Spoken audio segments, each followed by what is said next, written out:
So, what's the real plot that you lied to people about? Teen Titans Go stooped this low, putting an episode together about Black Friday.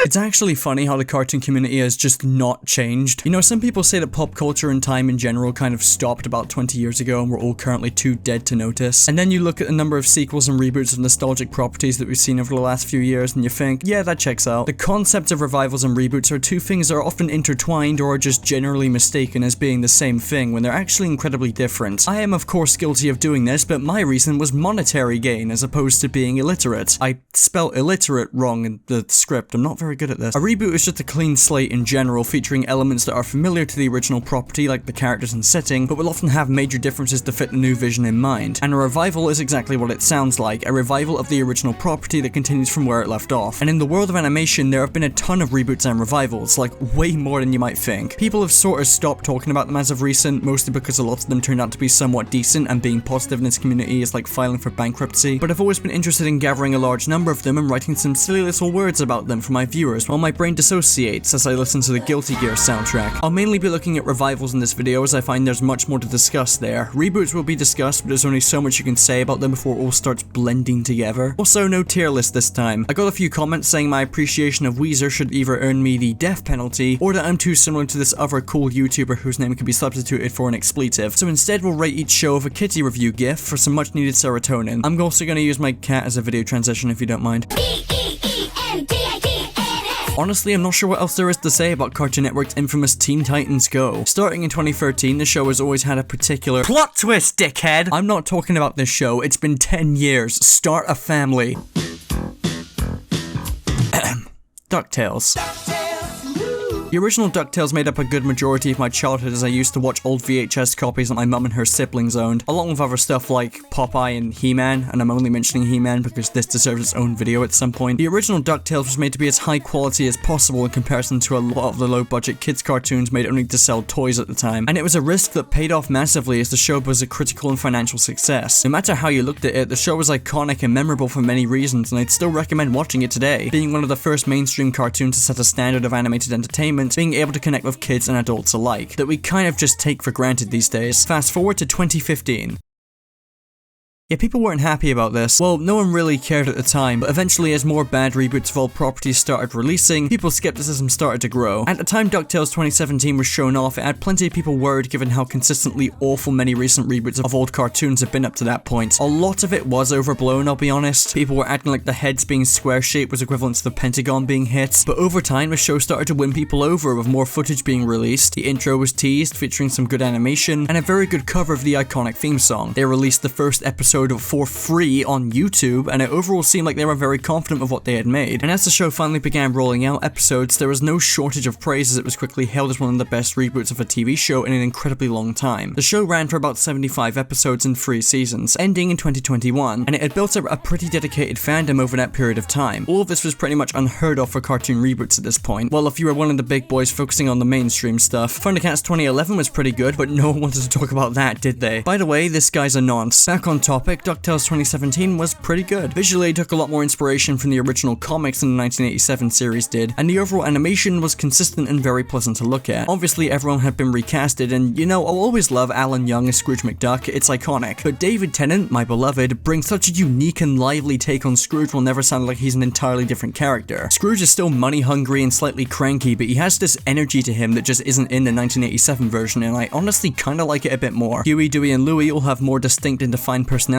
traits now. Webby is just Mabel and subjectively superior, and the series had a lot more of a focus put on the storytelling and character development compared to the original, which was mainly focused on episodic adventures. And nothing is wrong with either approach, they both execute what they set out to do very well, and that's what makes DuckTales 2017 such a great reboot, not trying to replace the original but bringing an all new take on it to a new audience. It's not without flaws, obviously. Some episodes are kinda boring and the show gets really rushed and falls apart towards the end, but these are hardly deal breakers when the overall product is funny and engaging for all ages. Kitty review 8 out of 10. In Weezer terms, this would be Green Album, I think. It's time for Animaniacs. Hey, so can I get a show of hands for how many people remembered that there was an Animaniacs reboot?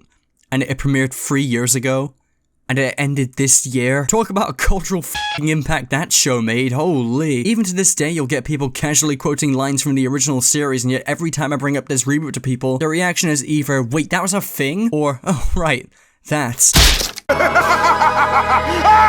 I'm confident in saying the Animaniacs need no introduction, and given how topical and unrelenting the show was back in its prime, a reboot focusing on modern day shenanigans should have been a slam dunk. So, what happened? Well, I think not having any of the original staff involved was probably the first of many rusty nails that went straight through the coffin and into the corpse. Yes, it was great to hear the original voice cast return, and they haven't lost a single step, but the show is missing a lot of the original's charm that can be traced back to the original staff. Not even the creator had a say in this, going as far as to call the reboot morally, ethically, and professionally wrong. But surely there was more to it than just the original staff being gone. Well, yeah, but the problem is that none of these problems would have existed in the first place had the original staff actually been involved with the writing. The original Animaniacs was incredibly topical and unrelenting with what it chose to make fun of, yet it never seems to age very much and can still be enjoyed to this day. The reboot, on the other hand, goes after so many targets at once with such ferocity that it starts feeling genuinely spiteful and flies in the face of the original show's appeal. The cartoony antics were always making fun of current topics, but the reboot gives off the message that the Warners themselves are irritated by the current state of the world, which in turn makes the reboot seem far angrier and like it has more of a legitimate agenda as opposed to just simply pointing and laughing at everything. It feels distinctly more cynical than the original, which is a massive problem in my eyes. Also just saying, if my cartoon ever got unironically compared to Family Guy on Wikipedia, I'd probably purchase a firearm. No one's saying the Animaniacs were never political. I mean, sometimes they were quite literally breathing fire on politicians. It's a campaign flyer for the Republican Party. That's why I'd say we've lost our way. As a country, I mean. But the reboot tries way too hard to parody and make fun of politics as a primary target as opposed to focusing on pop culture and entertainment. And the satire was laid on so thick that it became obnoxious. And due to all of these problems, the show is already beginning to age, whereas I can tune into any episode of the original show and still have a good time regardless of nostalgia. Nickelodeon movies. The other ones. So for some reason around 2015 to 2017, Nickelodeon sort of went insane and just started casually taking 3 of their most beloved shows from the past off of life support, despite being the ones to cause the car crash that got them there in the first place. And then from 2017 to 2019, we saw Hey Arnold, Rocco, and Invader Zim all receive comeback movies after decades of absence. And it's not like anyone was complaining. People have wanted these shows to return for years. Maybe not so much Rocco, but Hey Arnold was left on a cliffhanger for years, and Invader Zim never really stood a chance in this world after birth, also needing a loan from Sky Finance just to animate the thing apparently. But these revivals were more than appreciated, even if they were just comeback films and they were never going to lead into anything more. I mean, Zim at least had a comic run before the movie released, and that was pretty good. But could you imagine a modern day Invader Zim series? I am soy facing just thinking about that. But yeah, the Hey Arnold Jungle movie was probably the best follow-up Hey Arnold could have possibly gotten, retaining all of the charms of the original series while highlighting its maturity and warmth. It actually lets the characters take in and process the drama unfolding while still being funny and never letting the slightly darker tone get in the way of providing an emotionally uplifting send-off. I never grew up watching Hey Arnold. It was actually only a few years ago that I began really watching it, but I could feel just how much this movie meant to the fans and I greatly respect it. As for Rocco's revival, well, it's Rocco's modern life but in modern day. It's fairly predictable and a lot of the jokes are not as fresh as the writers seem to think they are, but what you see is what you get with Static Cling, and it's hardly a waste of time. Rocco says trans rights. Invader Zim entered the Florpus. Now, I think my reaction from 2019 still rings true for this. I have always been obsessed with Invader Zim, and while the movie has its issues and it's clearly not as dark nor edgy as the original series, losing a bit of its identity, and yes, the first half of the movie is basically just a straightforward adaptation of the first comic, I can't help but love it with all my heart. The animation is great, the show's darkly iconic sense of humor has remained untouched. It's not a mind-blowing piece of art, but this movie meant so much to me when it released, and I'll always be thankful that Jonan Vasquez got another chance to give us more of Zim. I wonder who it could ever be. It is Isaac!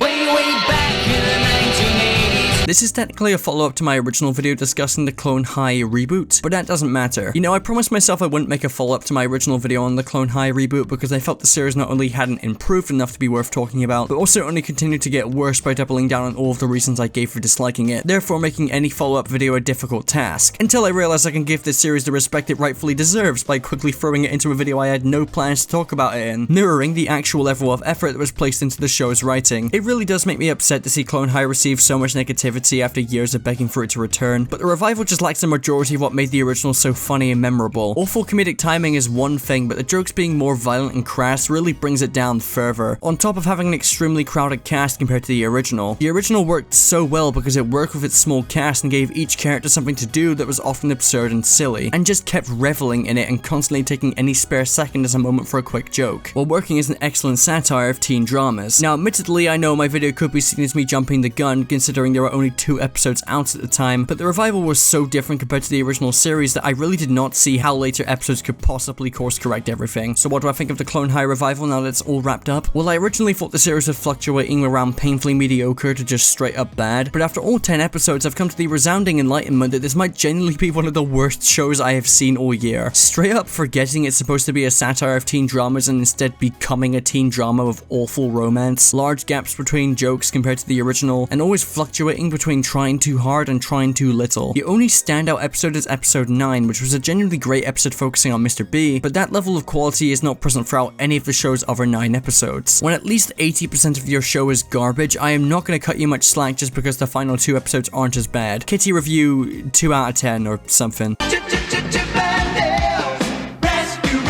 I'm honestly struggling to figure out if I should call this a revival or a reboot. I mean, at the end of the day, I don't really care because it's on the list anyway, but it's impressive how a year has passed since this movie released and I'm still struggling to describe what the f*** I just watched. Roger Rabbit's Fanbadulous fanfiction was conceived one day in 2014 when a bunch of Disney executives with bath salts shoved up their ass thought it would be a great idea to make a live-action hybrid Chip and Dale movie. In the same vein as Alvin and the Chipmunks, I wish I was joking. The film was originally going to have a much more darker, more noir style feel to it compared to the original series, which is genuinely a pretty good and interesting idea for a story featuring these characters. But then in 2019, they scrapped this approach and said they wanted something more meta and self-referential. By the way, Rick and Morty and its consequences have been quite disastrous for the human race. Then they wanted to make the movie a successor to Roger Rabbit for some reason, which in their minds must have meant throw in so many references and cameos and low-key copy the story a little, you know, as opposed to making one of the greatest cinematic achievements of all time. We don't need that. Look, there's the ugly Sonic design that people hated recently. If I had to describe this movie in a single word, it would be content. The movie is just content. It's an insufferable session of corporate wankery that flexes how much nostalgic properties it can fit on screen, while being incredibly jaded and cynical about it, and being so self-aware about what it is and being so self-referential, like, wow, yeah, you guys are cool. It is content sludge. If it was just content sludge, I wouldn't be talking about it too much, but it's the controversies this film had that really drive me up the wall. The movie featuring all these hand-drawn animated background characters yet not being able to muster the budget to animate their main leads in 2D, so they have to substitute it with this awful cel-shaded CGI model and just pretending that any toddler of the age to achieve human consciousness is just not gonna notice. Like, that's just funny incompetence. But it's when they try providing meta-commentary on CGI upgrades to 2D animation by juxtaposing Dale's uncanny CGI makeover with Chip's awful cel-shaded model that the film just falls apart. None of the jokes are like actual jokes. It does very much fall into the self-referential trap where every snide reference you make is a replacement for comedy. And call me a broken record, but I'm getting sick of it. Then there's the stuff with Peter Pan being the main villain and how his backstory is nearly one-to-one with the tragic life of Bobby Driscoll, the original VA for Peter Pan that Disney threw away once he got slightly older. I won't dwell on it because you probably know the story, but I don't buy for a second that this wasn't at least inspired by Driscoll's life, and making Pan the villain of the film is not just insensitive, but just borderline evil, regardless of intention. Other than that, this movie is basically just a reskinned Roger Rabbit, just without any of what made Roger Rabbit so beloved in the first place. Oh no.